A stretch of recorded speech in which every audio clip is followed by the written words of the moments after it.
Florida's Fourth Estate with hosts Ginger Gadsden and Matt Austin. The show where we bring Florida into focus.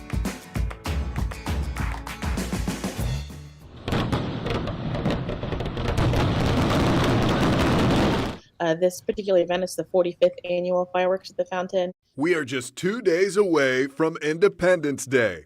It's over $200,000 to put on the event.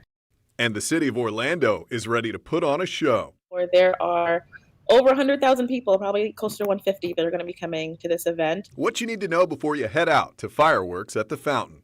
But first. Hey everybody, welcome to another edition of Florida's Fourth Estate. We have a bite-sized show for you today. I'm not sure that's what people really want. I'm excited. What a great bite-sized show this should be today. Wow, way to really sell it. So we're talking about significant shrinkage today, as George Costanza would say. I did not want to say shrinkage, Matt. Well, that's what's happening. That is what is happening in our economy right now. So I'm Matt Austin, by the way. There's a few ways to deal with inflation. Companies can either charge you more or they can give you less for the same price, you might not notice as much. So we have an expert in this. We are talking to him today. He is a UCF professor. His name is Dr. ANAND KRISHNAMOORThy, and he deals with all of this stuff. A lot of it has to do with just the branding, like basically tricking the consumer into buying the same amount of goods or less amount of goods for the same price. So, Doc, first off, thank you for joining us for Florida's Fourth Estate. Thank you for having me. Yeah, it's good to have you on the show. So talk to us about what is shrinkflation. Okay, shrinkflation, as the word indicates, is shrinkage of package sizing during times of inflation. So as inflation sets in, prices tend to go up. The costs of nearly everything tend to go up, as a result of which one has to decide as a firm whether you're going to raise the price of the item or whether you're going to keep the price unchanged while decreasing the quantity, as a result increasing the price per unit. Okay, any increases in price per unit is what shrinkflation refers to.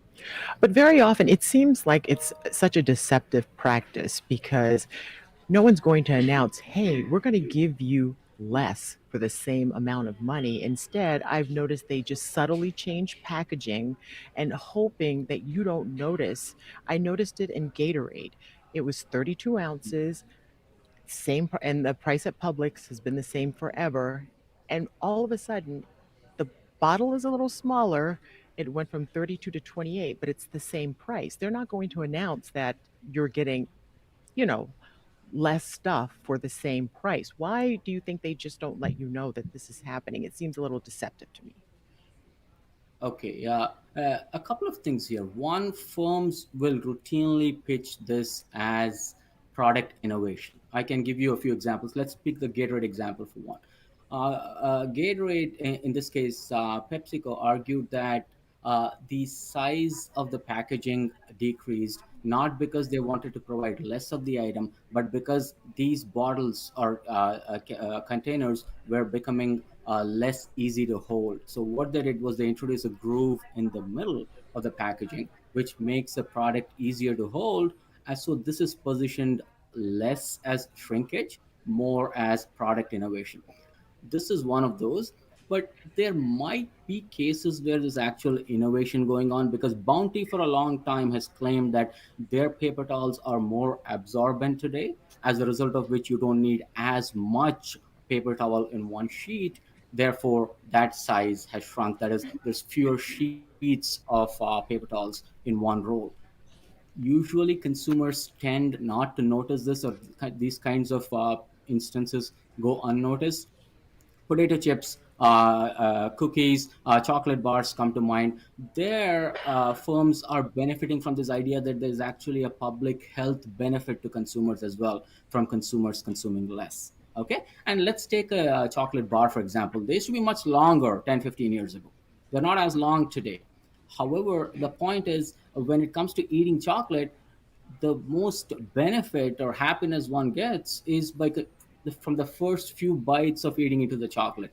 Yeah, but I don't think people want someone else deciding how much of a chocolate bar is satisfying to them. And Matt is right to his point. They are doing it in other packaging. They're putting more air in. I'm married to the cheapest man on the planet. He actually took a thing, it was a thing of Cheetos, and it literally had 3 Cheetos in it. He took it back to Publix and they took it. Wait, So, it had 3 Cheetos in the bag? because it's the 50-cent one already.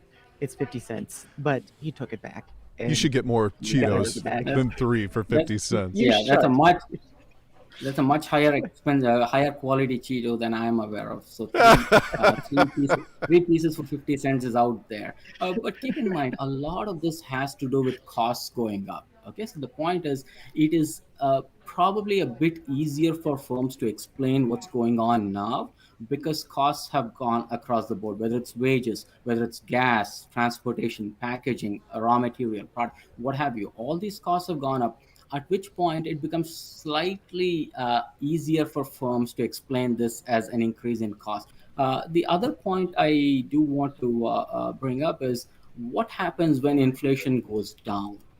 Are firms now going to become nicer and provide more product in the package or maybe drop the prices? Mhm. That usually does not happen for two reasons. Right. One, consumers have gotten used to paying these They've higher gotten used prices to it. per unit.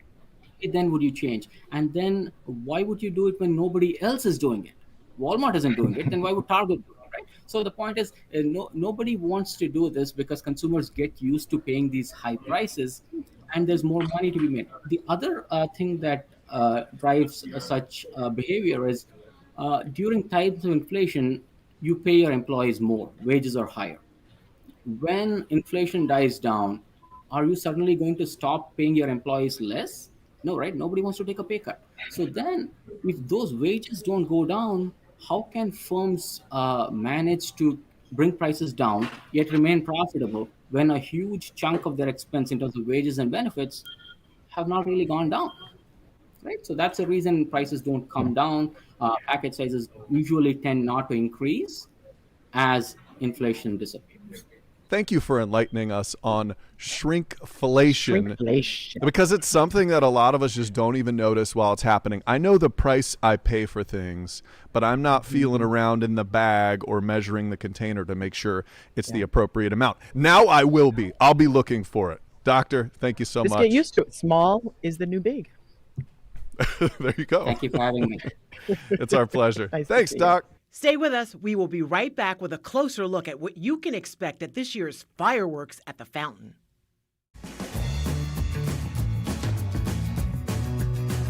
Welcome back to the show. So glad to have you with us today. We are closing in on July 4th, which means the fireworks at the fountain is almost here. It's quite the elaborate show, Gigi. We're usually out there every year.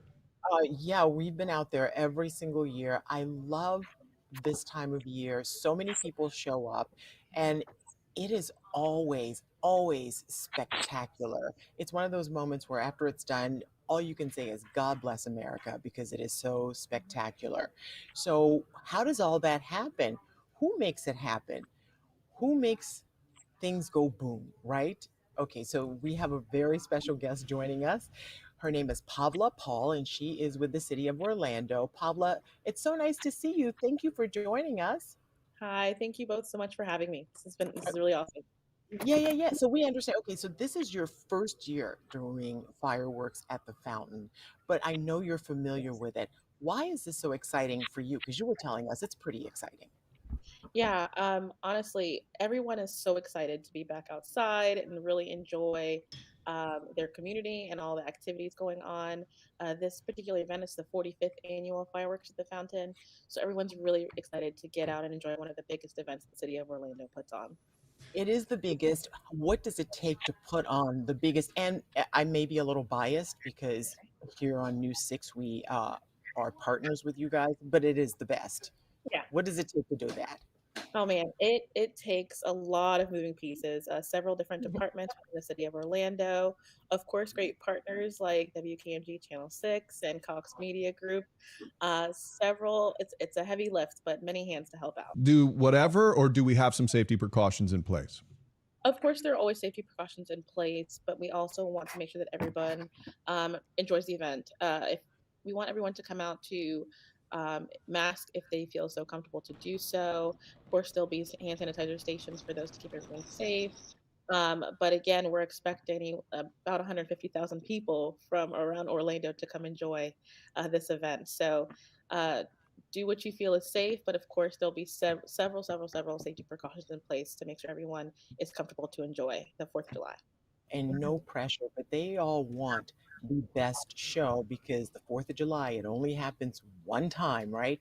And Mhm. so, how are you guys making sure that all of this is coordinated? Because we look at how the fireworks, it's set to music and Mhm. it's beautifully timed. How does Mhm. all that work, Pavla?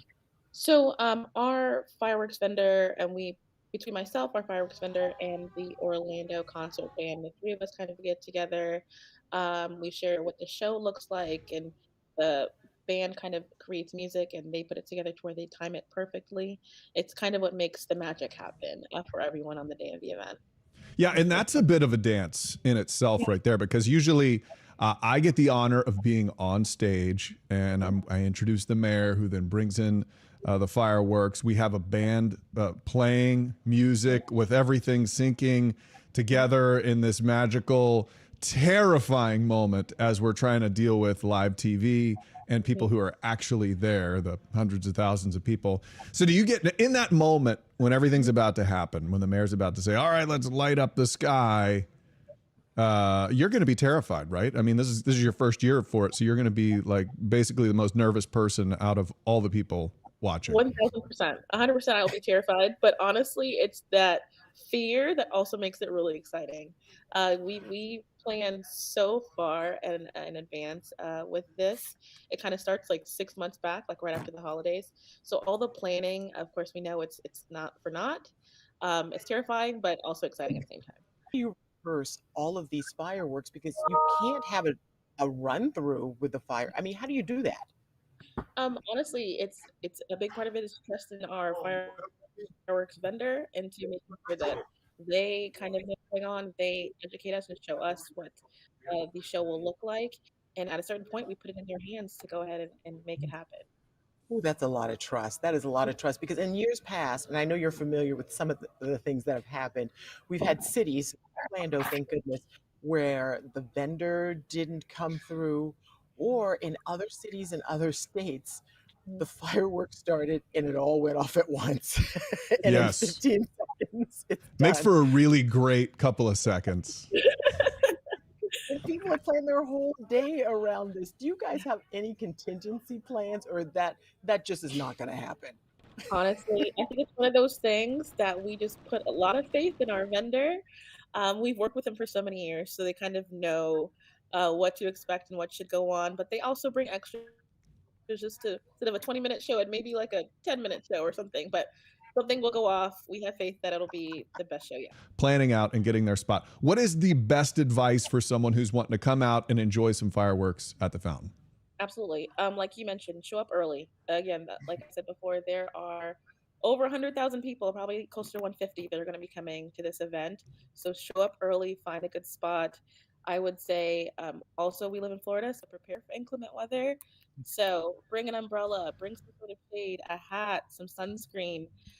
Just get prepared to be there for a while, but also for it to be starting at 4 p.m. So from 4 until 9, there'll be vendors, sponsors, a kids zone, plenty of food, lots of family activities for everyone to come and enjoy.